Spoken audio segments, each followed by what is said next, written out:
Você sabe o que é concessão florestal? Hoje o Brasil61.com reuniu 5 perguntas para você entender de forma bem didática sobre este modelo de manejo sustentável da floresta.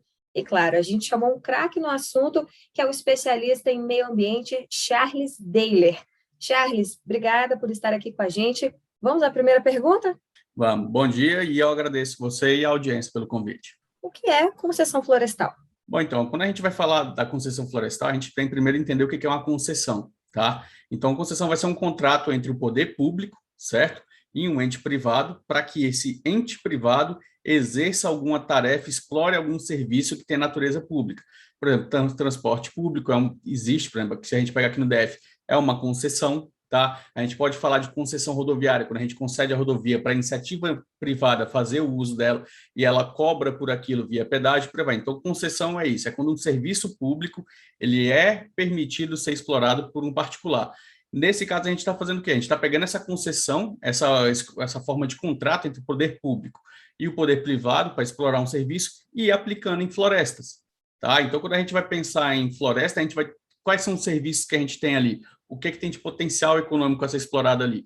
Então, tudo isso é colocado sob uma forma de contrato que é executado, tendo de um lado o poder público e do outro lado a entidade privada que vai explorar aquela área florestal.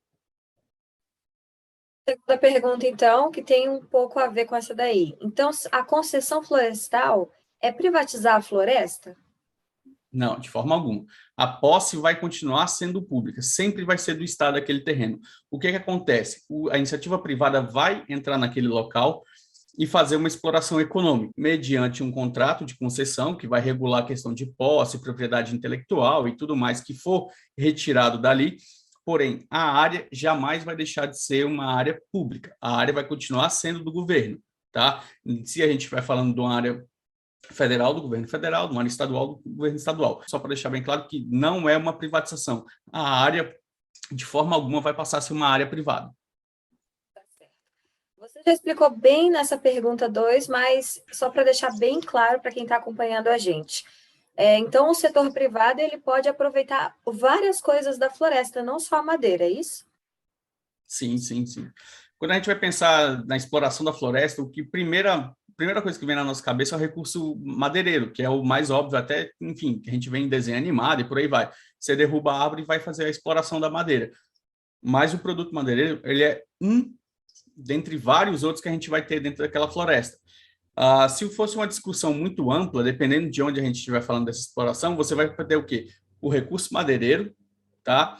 Você vai ter questão dos recursos, vamos chamar de não madeireiros, que a gente vai ter moléculas e por aí vai, que a gente pode fazer uma exploração tanto para produto cosmético quanto para fármaco e por aí vai. Então, você vai extrair princípios ativos daquela região da floresta, não necessariamente só de árvore, você pode ter arbustos, outros tipos de vegetação ali dentro que podem gerar esses produtos.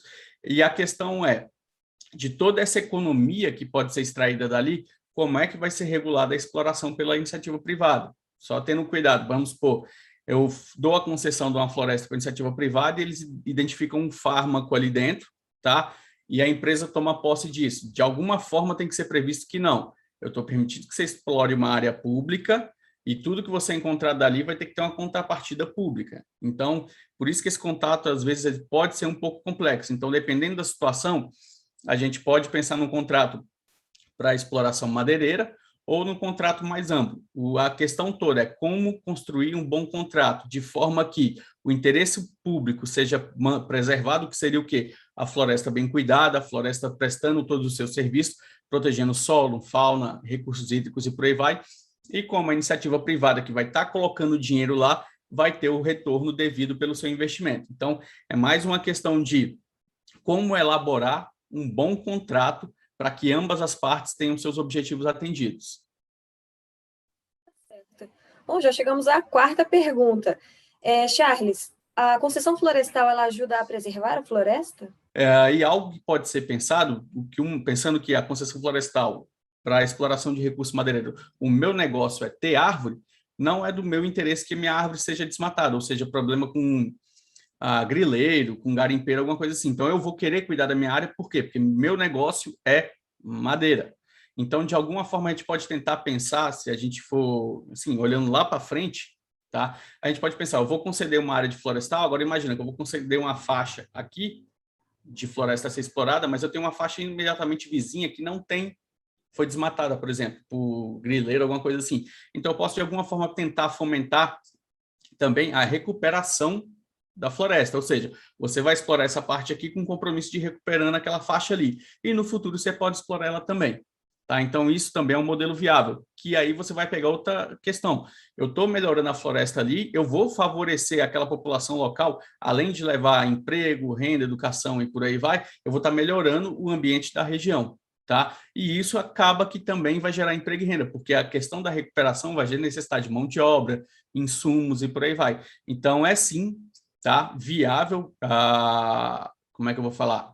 Fomentar o negócio local, desenvolver uma região a partir da concessão florestal.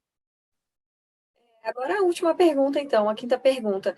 A empresa que vence a licitação, ela deve fiscalizar a floresta contra o desmatamento ilegal? Tem essa obrigação?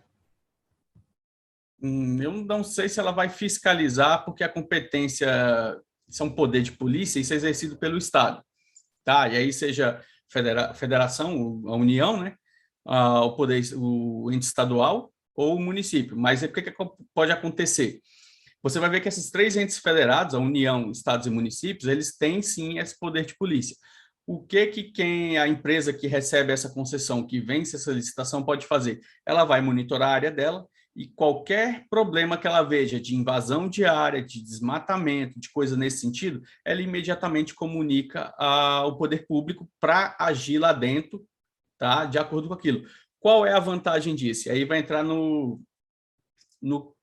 dos porquês de fazer a concessão. O poder público ele não consegue estar em todos os locais ao mesmo tempo. E se a gente for pensar em questão florestal, e aí quase sempre o assunto vai ser a Amazônia é gigantesca, é algo muito grande. Então é impossível você acompanhar, monitorar aquilo o tempo todo. Se você tem programas de concessão, você vai obrigar o quê? Que quem recebe a concessão para explorar a floresta tem a obrigação de fazer o monitoramento. Tá? E aí monitorar é diferente de fiscalizar. Monitoramento eu vou fazer o quê? Eu vou estar acompanhando a área, e aí existem N tecnologias, desde drone, voo de helicóptero, imagem de satélite, tem N formas de se fazer isso, mas aquela pessoa que está tendo a concessão, ela vai ter que fazer esse monitoramento, tá? E a partir de qualquer situação adversa prevista em contrato, ou que ela veja como um malefício, tá, para aquela área que ela está explorando comercialmente, ela provoca o poder público. E isso é interessante por quê? Porque a partir do momento que você tem essa empresa privada cuidando desse patrimônio, ela passa a ser um agente fiscalizador, mas fiscalizador no sentido de provocar o poder público, que é quem tem o poder de polícia, a agir naquele caso ali, ou seja, de quem está causando algum impacto na floresta. Desmatamento, garimpo ilegal, enfim, seja lá o que for. Então, ele passa a ser um agente de monitoramento e não de fiscalização. Ele acompanha aquela área e, a partir do momento que ele identifica algum problema, ele vai lá e provoca o poder público. E aí o poder público vai passar a agir para coibir aquela ação, aquele crime, qualquer dano que esteja acontecendo naquela área ali e que não deveria estar acontecendo. Tá certo, Charles. Muito obrigada pelos esclarecimentos. Tá bom, eu que agradeço mais uma vez o convite e fico à disposição. Até mais, bom dia. Olha, você que nos acompanha, curta e compartilha esse vídeo. E se ficou alguma dúvida, claro, só deixar nos comentários. Até mais. Até mais.